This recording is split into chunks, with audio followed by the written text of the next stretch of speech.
back and welcome to my spoiler-free review of The Sunlit Man by Brandon Sanderson, his 4th Kickstarter release and also his 50th novel. This is a story that follows Nomad. He is a character that lands on this random planet, accidentally gets caught up in the issues of the locals, and then for personal gain he decides to help them so that he can find a way to skip off this planet that he has accidentally landed on using a magic called investiture, which is a magical energy source. This planet's sun burns everything up as soon as the light touches it, so to compensate for that and to survive, the locals are always on the run, always moving. Because of this fact of the sun literally burning you to a crisp if you stay still for too long and having people flee from it, the constant movement meant that we had an introduction of technology like motorized bikes and ships that come apart, so it was cool to kind of see that steampunk-esque flair to this story. In the opening chapters, Nomad stumbles into the Cinder King, and the Cinder King is a cruel ruler who wants everyone under his thumb, and he uses the power of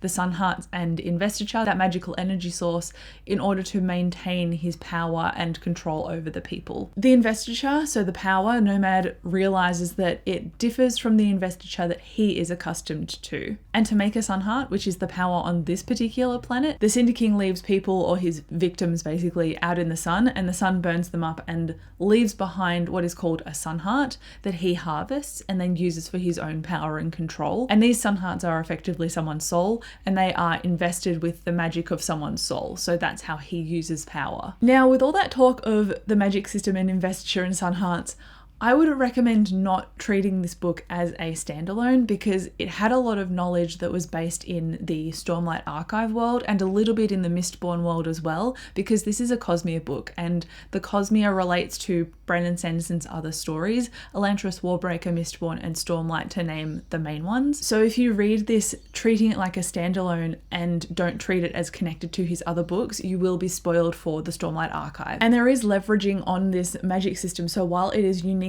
located to this world with the Sun Hearts, there's also mention of Spren, Shardblades, Shardplate, and Investiture, which link into the Stormlight Archive world building. So if you don't understand a lot of the Stormlight Archive, then you're probably going to have a bit of a barrier to understanding the magic system and how it works on this particular planet in the Sunlit Man. So if I hadn't already read and loved the Stormlight Archive, I would have probably put this book down and just kind of let the fast pace go on without me. I would be like, nah, leave me behind. I'm good to not know, because the world building knowledge really benefited me, so I'm really grateful that I'd already read one of my favorite series by him, so that when I jumped into this book I was on the same page as Nomad and I understood what was going on with pieces of the magic system as it was revealed to us. And also, thankfully, because I love the Stormlight Archive, there were points of familiarity for me in The Sunlit Man, and because of those points of familiarity and development and those little asides, it made my interest peak, and so I was a bit more interested in this installment rather than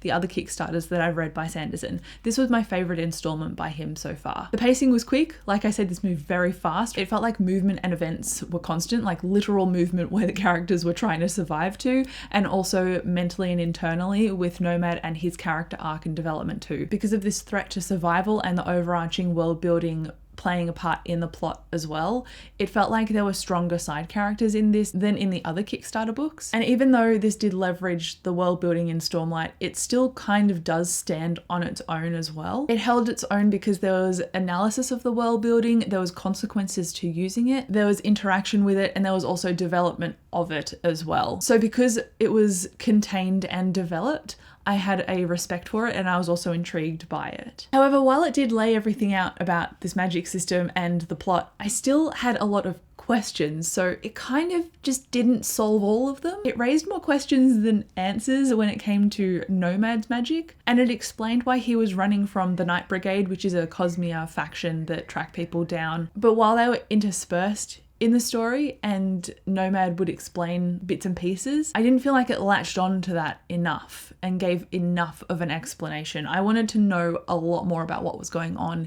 in a Cosmere sense rather than a lone warrior on a new planet kind of sense. And I get that Sanderson was playing around with a few new tropes to him, but I just really want to know more about his main works like Mistborn and the Stormlight Archive and the Cosmere in general and overarching. And I thought that this installment might answer some more of those questions, but really it just raised more and I'm like, I want more answers. There was a brief very brief magical standoff at a certain point in the story, and I was going to lose my mind because of how epic it could have become.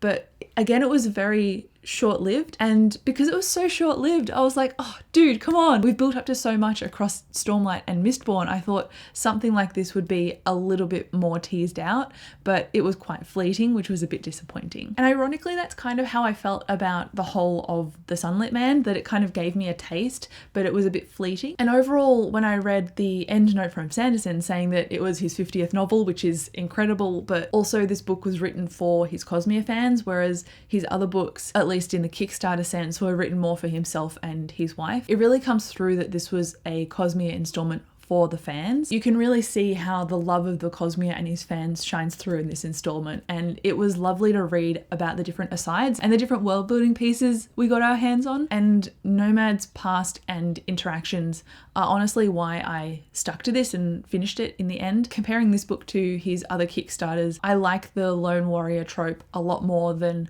the coward to hero trope. It definitely hooked me more. So in terms of Sanderson's experiments into, new uncharted territory and playing around with tropes, I think this was personally his most successful installment for me. But overall, as a rating, I'd give it a 3 out of 5 stars, because for the more meatier things, like really deep integral character development and more of that unfurling world building, I would honestly just reread the Stormlight Archive for those more meatier aspects.